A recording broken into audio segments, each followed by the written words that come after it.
Two men pretending to be HOA cops pulled a gun on a quiet father unloading groceries. What they didn't know was he's Delta Force, and he was trained for moments just like this. The paper bag tore just as Torrance Miles was locking the back of his SUV. A carton of eggs tumbled out and cracked on the driveway. He let out a breath, tired but not annoyed. Just another thing in a long list of small messes he'd have to clean up since coming home. "Don't worry, Daddy. I'll help you," said Kennedy, his 7-year-old daughter, skipping out of the garage barefoot. She knelt beside him, scooping up a couple of lemons that had rolled under the bumper. "Careful," he said gently. "Don't cut your hands. Go grab the broom." She nodded and ran back toward the garage, her little pigtails bouncing behind her. It was late morning in Somerville, South Carolina, one of those planned suburban neighborhoods with speed bumps every few blocks and lawns manicured like magazine covers. Most people stayed inside on Sundays. Church, brunch, naps, quiet. That's why Torrance had picked this area when he moved his family here 5 months ago. Security, stability. It was what Kennedy needed. What he needed, too. He stood up, rubbing his back, when he noticed a dusty silver SUV rolling slowly down the block. No plates on the front. The windows were tinted dark, but he caught the outline of 2 men inside. They weren't from the neighborhood. He knew that without even thinking. The SUV came to a slow stop just past his driveway. Both doors opened. 2 white men got out. Mid-40s, broad-shouldered, matching tactical vests with HOA security stitched in bold across the front. No name tags, no company logos, no badges. "Morning," the taller one said, voice hard and clipped. "Can we help you?" Torrance blinked. "I live here." "Yeah?" the shorter one said, glancing at the groceries on the ground. "Got ID?" Torrance raised an eyebrow. "Excuse me?" "ID. Proof you live here," the tall one repeated, stepping closer. "We've had some complaints." "Complaints?" Torrance asked. "About what, exactly?" "Suspicious activity," the short one answered, folding his arms. "Someone matching your description. Been walking around properties that aren't theirs. Ring doorbells don't lie." Torrance exhaled slowly through his nose, keeping his voice level. "Gentlemen, I just got back from Fort Campbell yesterday. That's my daughter inside. This is my house. I don't need to prove that to anyone, especially not 2 men I don't recognize." The taller one smirked. "Funny. You don't look like military." That was it. Not even subtle. Just out there. Torrance didn't answer. He tilted his head slightly, watching their eyes. The short one shifted his stance a little, feet bracing, hand drifting near his waistband. "Look, I don't want trouble," Torrance said, still calm. "You say you're HOA security? Where's your badge? Your license? Name?" The short one cut in. "Don't turn this around on us. You're the one acting nervous." "I'm not nervous," Torrance said evenly. "I'm being cautious. There's a difference." At that moment, Kennedy came out of the garage holding the broom in both hands. "Daddy, where do you want—" she started, then froze. Her eyes landed on the 2 men. Torrance stepped between them and his daughter in a single quiet motion. "Go inside, sweetheart." She hesitated. "But now." She obeyed, eyes wide. The tall man snorted. "You teaching her to run from questions too?" Torrance didn't answer. He just bent down and picked up the phone from the driver's seat where he'd left it. "Smile," he said. "You're being recorded now." That was when everything shifted. The short one stepped forward, hand now clearly resting on the grip of a sidearm tucked into his waistband. No holster, no security gear. Just a plain black handgun. "You need to stop filming right now," he snapped. Torrance stared at him. Calm. Unblinking. He didn't move. The tall one spoke again. "We asked nicely, but now it looks like you're hiding something." But Torrance wasn't hiding a thing. He was waiting. And that wait was about to end. The phone stayed steady in Torrance's hand, its camera angled upward just enough to catch both men's faces. The shorter one still hadn't moved his hand off the gun, His shirt had ridden up slightly, exposing the weapon now in full view. Torrance kept his voice low. You just pulled a firearm on a man standing in his own driveway, in front of his child. You sure you want to keep going? The taller man took a small step forward, gesturing toward the house. We've had thefts in this community. Mailboxes rifled through. Packages taken. People walking the streets who don't live here. So, yeah, we want to know what you're doing here, and why your kid's barefoot in a garage full of moving boxes. Torrance tilted his head, disbelief flashing through his eyes. That's what this is about? You think I'm some porch pirate in gym shorts and a wrinkled t-shirt, holding a bag of bananas and a kid's broom? The taller man shrugged. Could be a cover. You serious? Torrance asked, still not raising his voice. You think that's what this looks like? The short one chimed in, tapping his chest where the HOA security patch sat. We don't have to explain ourselves. This community gave us the right to confront suspicious activity. We've got full support from the board. Torrance narrowed his eyes. I've been to every HOA meeting since I got here. Never seen either of you. That hit a nerve. The short one's nostrils flared. Don't get smart. No? Torrance said slowly. I'm being factual. There are laws about impersonating law enforcement, and you're two grown men, with no IDs, in fake vests, drawing weapons on residents. So either call someone real, or get off my property. The man with the gun took another step. You don't tell me what to do. Torrance's fingers gripped the phone tighter. You're escalating in front of a minor, and you're being recorded. The taller man tried to pivot. You're the one who's being difficult. If you just showed us something, license, lease, whatever, this wouldn't even be an issue. Torrance stared at him. You mean if I played along? If I acted submissive? Let you feel powerful? Neither man answered. Torrance took one step forward. Controlled. Deliberate. You didn't stop that minivan across the street, or the guy jogging with his Labrador 3 doors down. You didn't ask them for ID. I wonder why. The short one's hand tensed. Back up, but Torrance didn't flinch. You pulled a gun. On a man holding bananas. Then a voice echoed across the lawn. Everything all right over there? It was Mrs. Renee Holloway, the retired school principal who lived 2 doors down. She stood on her porch in a housecoat, holding a coffee mug and squinting toward the confrontation. The taller man glanced her way and put on a smile. Just checking in, ma'am. Routine HOA security. Mrs. Holloway frowned. Since when? That was enough. Torrance saw the shift, the doubt creeping into the man's face. The act was cracking. Another voice joined in. Torrance, you need help. It was Jeremy Lynn, a nurse practitioner from across the street, standing at the end of his driveway holding a trash bag. His tone was casual, but his eyes were locked on the 2 men. He wasn't just asking. He was ready. Torrance didn't answer, but he gave the smallest nod, just enough. The taller man looked at his partner. Let's go, he muttered. But the one with the gun wasn't ready to back down. Not until we get some ID? You think you're special or something?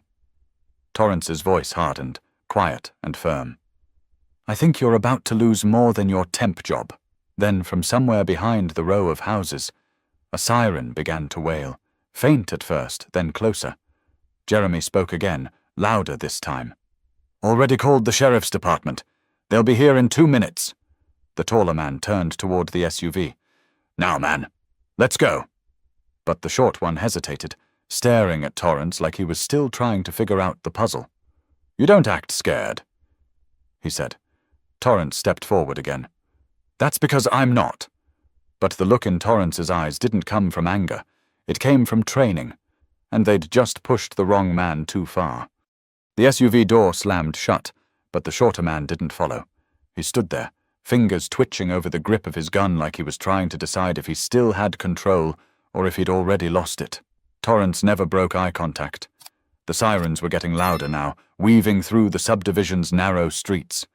They weren't far, but in a moment like this, seconds feel like minutes, and one wrong twitch could turn everything sideways. Torrance's phone was still filming, held low but angled just enough. He didn't need dramatic shots. He needed facts. Proof. Witnesses. He knew how these things could go, how quickly stories twisted. "Last chance," he said, voice level. "Put the weapon down and step off my property." The man's lips curled. "You threatening me?" "No," Torrance replied. "I'm warning you. There's a difference." That pause stretched long and taut. The man looked at Torrance, then toward the sidewalk, then back again. His fingers tapped twice on the grip, but he didn't draw. Not yet. Then, just behind Torrance, came the soft creak of the screen door. Kennedy was peeking out, her little face barely visible. "Daddy?" she called, voice small. "What's happening?" "Stay inside, baby girl," Torrance said without looking. "It's all right." It wasn't all right, but he said it anyway. Because that's what you do when you're the only calm one in the room. The man with the gun took a breath. "I don't get you, man. You act like you're untouchable. Like you've done this before." Torrance's jaw tightened. "Because I have." That landed like a punch. The shorter man blinked, confused. Like something about the moment had shifted, but he couldn't quite name it. "See," Torrance continued, slow and deliberate. "I've spent my adult life in places where guys like you didn't pretend to carry authority. They had it. And they still weren't half as reckless." That stopped him cold. "You military?" the man asked, tone suddenly uncertain. Torrance didn't answer with words. He pulled his wallet from his back pocket, never lifting the phone, never looking away from the man.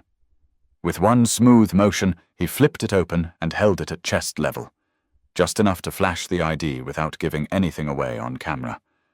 The shorter man leaned in, squinted, and stepped back. Just like that. "You gotta be kidding me," he muttered, almost to himself. Torrance's voice dropped even lower. "So now you know who I am. The question is, who the hell are you?" No answer. Then the squad car appeared around the corner, lights flashing, siren fading. It rolled to a quick stop at the curb, and two deputies stepped out, one older, balding, with a clipboard, the other younger, scanning the scene fast. The moment the younger one spotted the gun in the man's waistband, he shouted, "Hands where we can see them!" The short man hesitated, but raised his arms slowly. The taller man, already by the SUV, stepped forward, trying to play it cool. "We're HOA security, volunteers. We had reports of—" "Let me stop you right there," said the older deputy, stepping in. "Do you have identification? Company credentials? Any legal authority?" The taller man reached for his vest pocket. "We got HOA authorization." "That's not the question," the deputy snapped. "Real ID, guard license, gun permit." The short man's hands were still up, his face pale. "We were just trying to—" "Save it," the younger deputy said, already unholstering his cuffs. "You drew a firearm. That's all I need to hear."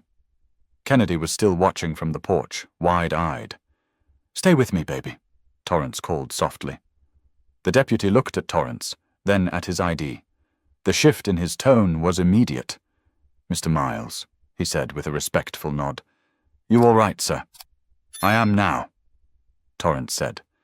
But what came next wasn't just about justice. It was about exposure. And the fallout was just beginning. It was a strange thing, standing in your own driveway surrounded by police cars, neighbors whispering behind screen doors, and two grown men in tactical vests sitting handcuffed on the curb like teenagers who got caught spray painting a wall. Torrance stood a few feet back, arms crossed, silent. His groceries were still scattered near his feet. Eggs cracked, bread flattened, milk slowly leaking from a puncture in the carton. It almost looked comical, if the weight of what just happened weren't pressing down on everyone watching. The younger deputy, Officer Sean O'Reilly, was walking back and forth, getting statements from both men. His partner, Sergeant Dale Kinney, stood beside Torrance, notebook in hand. "You say they never identified themselves officially?" Kinney asked. "No badges, no names, just fake vests and a lot of attitude," Torrance replied. "Claim to be HOA security, but I've never seen either of them at a single board meeting." Kinney scribbled something. "And they asked for ID?" "Demanded it. Accused me of trespassing. Said I didn't look like I lived here." Kinney looked up, met Torrance's eyes. "Said that word for word?" "No," Torrance said plainly. But you don't need subtitles when someone says it with their whole body. The sergeant didn't write that part down, but he didn't have to. The meaning hung between them. Your phone still recording? He asked. Torrance nodded. Everything, from the moment they got out of the car. Kinney held out his hand. Mind if I have a copy? I'll airdrop it to you. Keep the original. Kinney nodded. Smart. At that moment, a small voice broke the quiet. Daddy? Kennedy called again, peeking from the porch steps. Torrance waved her over this time. Come on, kiddo. She ran toward him, bare feet slapping softly against the pavement. When she reached him, she wrapped her arms around his waist and didn't let go. Officer O'Reilly approached the group. The guy with the gun's got no license for concealed carry. Said he bought it at a pawn shop 2 years ago. Kinney sighed. Figures. The taller one saying they were granted informal enforcement power by a couple board members. O'Reilly added. But no written agreement, no contracts, just a verbal go-ahead to keep the neighborhood safe. That's not how authority works. Torrance said, more to himself than anyone else. O'Reilly turned toward him. You pressing charges? Torrance looked down at Kennedy, still clinging to his side, then back at the 2 men on the curb, eyes down, silent now that they'd lost the stage. I want them prosecuted for impersonating law enforcement, he said. And I want the HOA held accountable if they knew about this and said nothing. Kinney nodded. We'll get the paperwork started. By now a crowd had formed.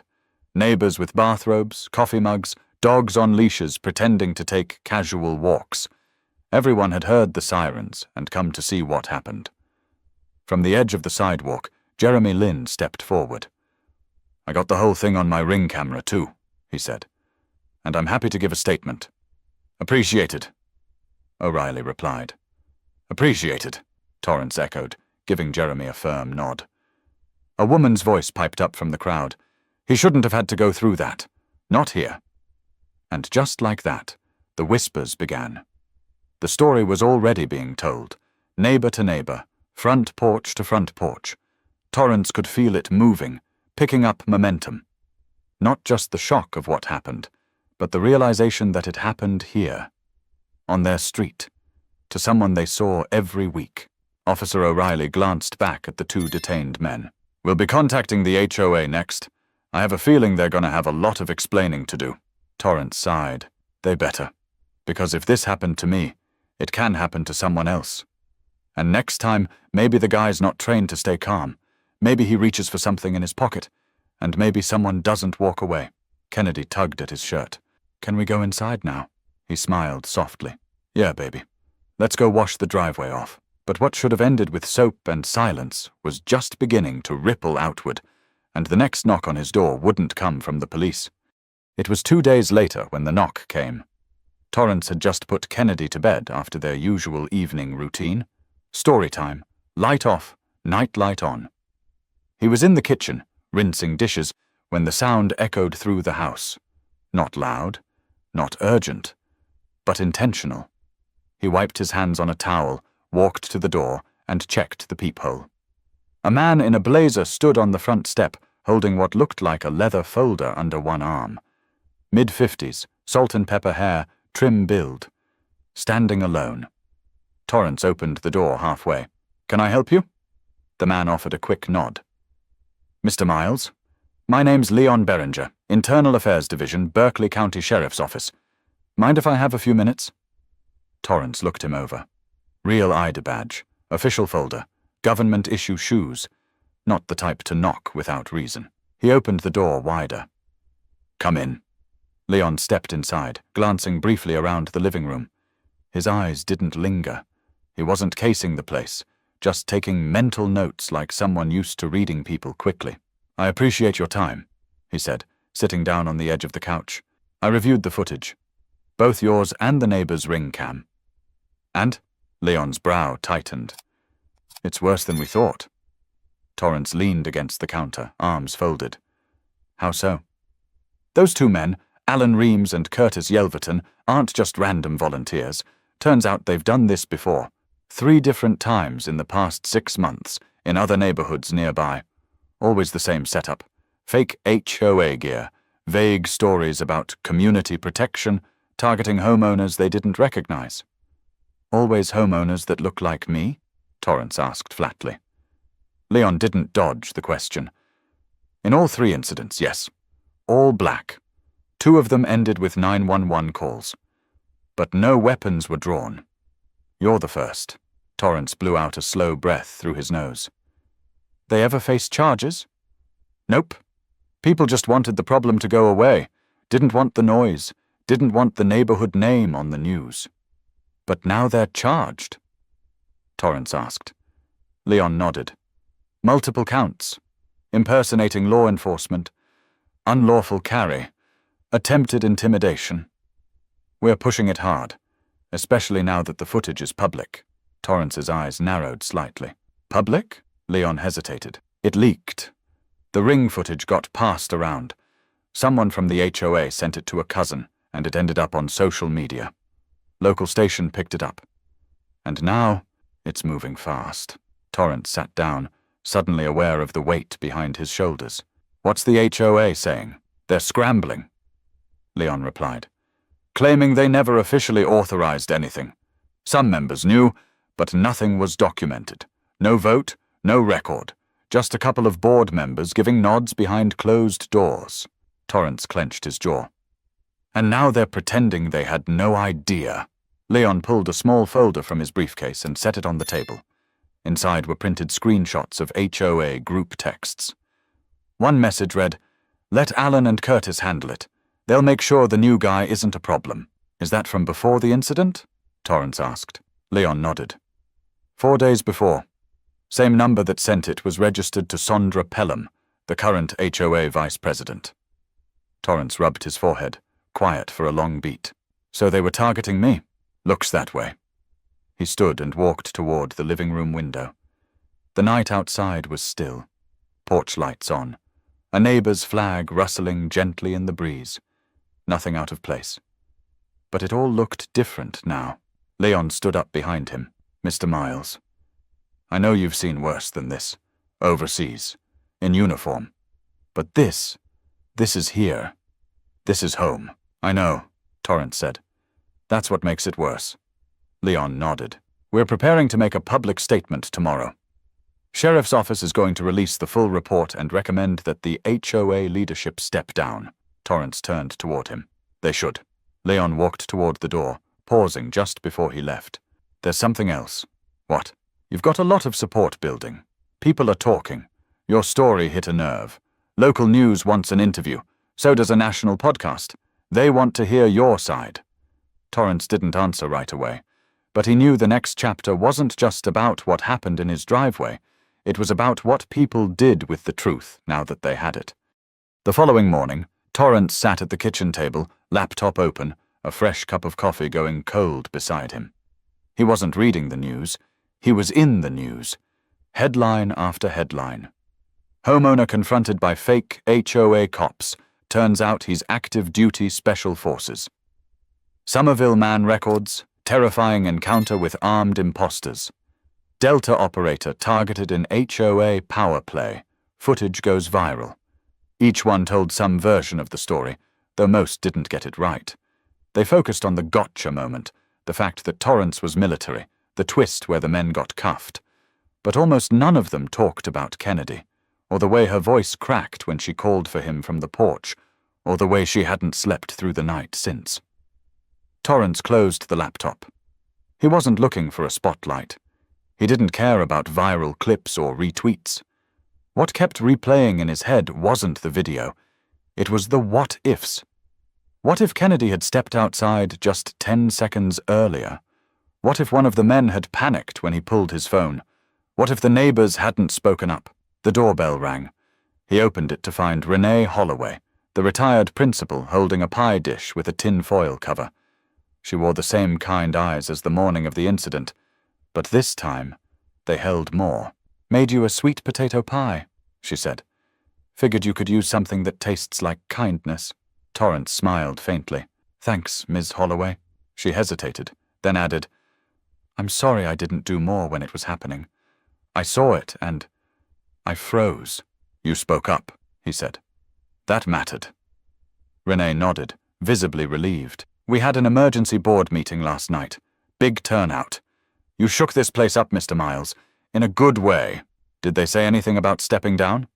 3 of them already did. The rest will follow. After she left, the messages started coming in. Old friends from his unit, a teacher from high school, his old platoon sergeant from Fort Hood. People who hadn't reached out in years were texting things like, "I saw the clip, proud of how you handled it," or "That could have ended so much worse."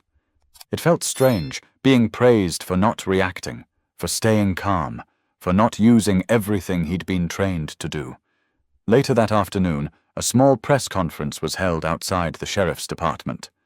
Sheriff Brendan Amos stood behind a podium, flanked by deputies and flustered city council members. Cameras flashed. Reporters murmured. The individuals who posed as security personnel acted outside any legal authority, the sheriff said. "We're pursuing criminal charges. The behavior seen in the footage is not just unacceptable. It's dangerous." When asked if race was a factor, the sheriff paused. Then he said, "Watch the footage and decide for yourself.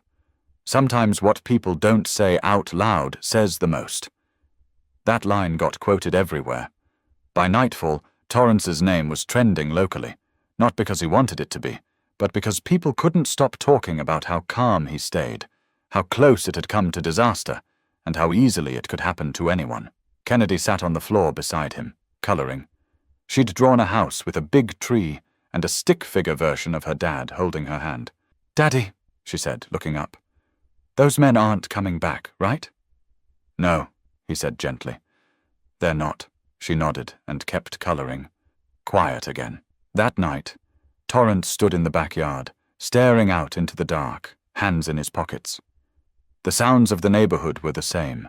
Dogs barking in the distance, sprinklers kicking on, someone watching TV too loud through an open window. But something underneath it had shifted. People were aware now, not just of what had happened, but of what could happen if nobody spoke up. He wasn't the first to be targeted. He probably wouldn't be the last, but maybe, because this time someone said something, the next person wouldn't have to carry it alone. But Torrance also knew stories like this couldn't just go viral and fade. They had to leave something behind, something real. The following week, Torrance finally sat down in front of the small camera perched on his bookshelf. It wasn't a fancy setup, just his laptop, a mic clipped to his shirt, and Kennedy upstairs watching a cartoon with the volume low. He waited until the house was still. Then he hit record. His face filled the frame. Tired, honest, steady. "I wasn't going to say anything publicly," he began. "At least, not like this. I figured the footage spoke for itself. But after the past few days, the messages, the calls, the interviews, I realized something." He paused, glanced down, then back up. "There are a lot of people who still don't understand how fast something simple can turn dangerous. How a man can be unloading groceries with his kid one second and have a gun in his face the next, for no reason except someone decided he didn't look like he belonged." He leaned forward slightly, hands clasped. "I'm not sharing this for sympathy. I'm not angry. I'm tired. Tired of pretending these things are isolated, tired of people whispering, 'He handled it well,' like that should be the headline. What does that even mean? That I didn't yell? That I didn't reach? That I didn't die?" His voice never wavered, but the silence afterward sat heavy. "I handled it well because I had no other option. Because my daughter was standing 10 feet away. Because I've spent the last 15 years in places where you don't get second chances. You train to stay calm, to control the adrenaline, to outthink the threat." Another pause. "But that's not a skill every man should have to develop just to live peacefully in his neighborhood." Torrance glanced off-screen for a moment, then looked back. "I've been asked a lot in the past few days what people can do, how to make things better. And the truth is, I don't have a perfect answer. But I know this. It starts with listening. Not just hearing, but really listening. When someone says something feels off or wrong or unfair, don't wait for proof. Don't wait for a video. He gestured slightly, his hands calm. Speak up. Like Jeremy did across the street. Like Ms. Holloway did from her porch. They didn't have to throw a punch or make a speech. They just said something. And sometimes that's enough to tip the balance. He let that sit for a few seconds. Then, finally, he leaned back in the chair. I'm not proud of what happened. I'm not glad it went viral. But if this whole thing helps one person stop and think before they assume, or helps one kid sleep easier knowing their dad came home safe, then maybe something good comes out of it. The video ended simply. No music. No graphics. Just a fade to black. Within hours it was being shared across platforms. Not because it was dramatic, but because it was honest. Real. And people listened. That weekend, the HOA held a community gathering in the clubhouse lawn. Not a formal meeting, just neighbors coming together. Apologies were exchanged. Policies were reviewed. They agreed to stop all informal security programs until further notice. One neighbor, an older man Torrance barely knew, stood up during the circle and said, "If we have to be taught what belonging looks like, then we're already behind." Torrance didn't respond. He didn't have to. Kennedy stood next to him holding his hand. Her shoes were on this time, and she smiled up at him like none of it ever touched her. In the days that followed, things slowly returned to normal. Groceries, school drop-offs, morning walks, but there was a difference. People waved more. They made eye contact. They didn't just see Torrance as the guy who went viral. They saw him, and maybe that's what changes things in the long run. Not headlines, not outrage, but real human connection. The kind that sticks around after the cameras turn off. Because sometimes the strongest kind of power isn't force. It's presence. It's standing your ground without raising your voice. It's protecting your child without pulling a trigger. It's telling your story so others don't have to live it. And that story doesn't end when the footage stops. It begins with what we choose to do next. If this story made you think, even for a second, don't let it stop there. Speak up, ask questions, stay aware, and subscribe for more stories that matter.